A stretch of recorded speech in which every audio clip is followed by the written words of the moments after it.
Montarea șipcilor și contrașipcilor. Primul pas este măsurarea exactă a acoperișului, ținând cont de lungimea, lățimea și panta acestuia. În funcție de aceste date, se stabilește modul de dispunere a șipcilor, distanța dintre ele și locul unde vor fi montate pentru a obține un suport uniform. Șipcile verticale se așează pe direcția de scurgere a apei, fiind prinse de astereală cu ajutorul holșuruburilor. Pe partea inferioară, înainte de fixare, se aplică o bandă specială de detanșare.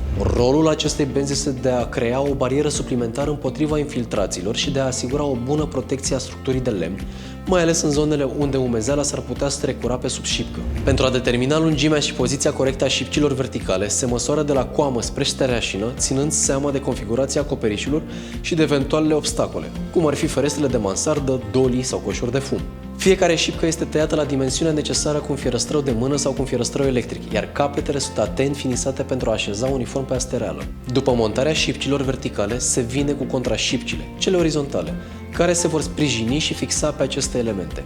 Distanța dintre contrașipci se măsoară în funcție de specificațiile țiglei ce va fi montată, fiecare producător de țigle oferind indicații referitoare la pasul necesar pentru a asigura atât o bună ventilare a acoperișului, cât și fixarea corectă a țiglelor. Este important să se verifice constant aliniamentul pe întreaga suprafață a acoperișului, astfel încât fiecare rând de contrașipci să fie paralel cu streașina și să se respecte cu strictețe măsurătorile recomandate. Această atenție la detalii va garanta că ulterior țigla ceramică se va așeza perfect, fără spații inutile și fără riscul de a se deforma ori de a se desprinde. După ce s-a început montarea contrașipcilor, se procedează la dublarea primului rând de contrașipci pentru a asigura suportul necesar cârligilor de șgheab. Această etapă presupune fixarea unei șipci suplimentare în dreptul primei contrașipci, astfel încât cârligele șgheabului să se poată prinde ferm. Prin dublarea șipcii se creează o bază solidă și stabilă, capabilă să susțină greutatea șgheaburilor și a apei colectate, fără riscul deformării sau slăbirii în timp. Atunci când contrașipcile se întâlnesc cu dolia, este esențial ca acestea să fie tăiate puțin mai scurte.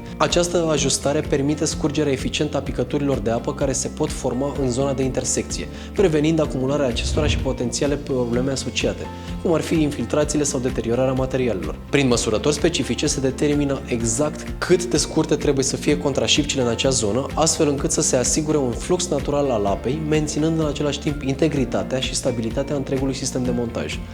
Acest detaliu tehnic contribuie semnificativ la performanța și durabilitatea acoperișului. Montarea protecțiilor împotriva păsărilor se face tot în acest moment, de obicei la marginile acoperișului sau în apropierea șgheaburilor. Se măsoară cu atenție lungimea necesară și se taie materialul special, fie că este vorba de benzi metalice sau de profile, astfel încât să se potrivească perfect cu dimensiunile zonei de aplicare. Este esențial ca suprafața să fie curată și uscată pentru a asigura o aderență optimă a accesorilor.